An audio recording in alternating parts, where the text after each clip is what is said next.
রাইটসকে ইসলাম এমন ভাবে প্রিজার্ভ করেছে।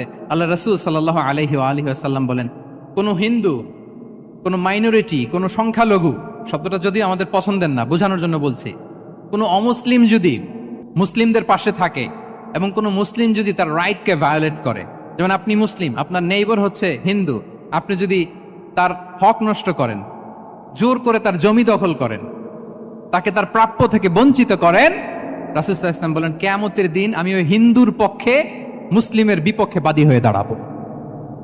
আল্লাহু আকবার। রাসূল সাল্লাল্লাহু আলাইহি ওয়াসাল্লাম ওই হিন্দুর পক্ষে, আমি রাসূল সাল্লাল্লাহু আলাইহি ওয়াসাল্লামের উম্মত, আমার বিপক্ষে দাঁড়াবেন। আল্লাহু আকবার। What a marvellous statement. আল্লাহু আকবার।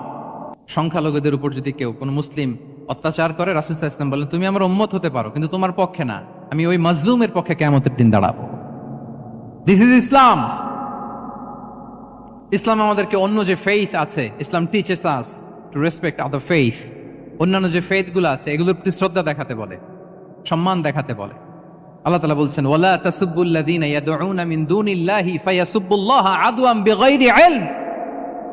ওহে বিশ্বাসীরা, আল্লাহকে ছাড়া তারা যাদেরকে ডাকে, যাদের উপাসনা করে, ওই সমস্ত দেব দেবীকে তোমরা গালি দিও না, ফলে রাগান্বিত হয়ে অজ্ঞতাবশত তারা আল্লাহকে গালি দিবে।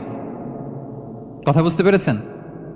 ওরা নানা কিছুর উপাসনা করে, কিন্তু আমরা কি যেসব জিনিসের তারা উপাসনা করে তাদেরকে গালি দিতে পারবো বলেন? আল্লাহ স্পষ্ট করে বলেছেন খবরদার তাদের দেবতাদের গালি দিও না, তাহলে ওরা আল্লাহকে গালি দিবে। তাহলে কেমন যেন আল্লাহকে গালি খাওয়ানোর কারণ হলাম কে? আমি।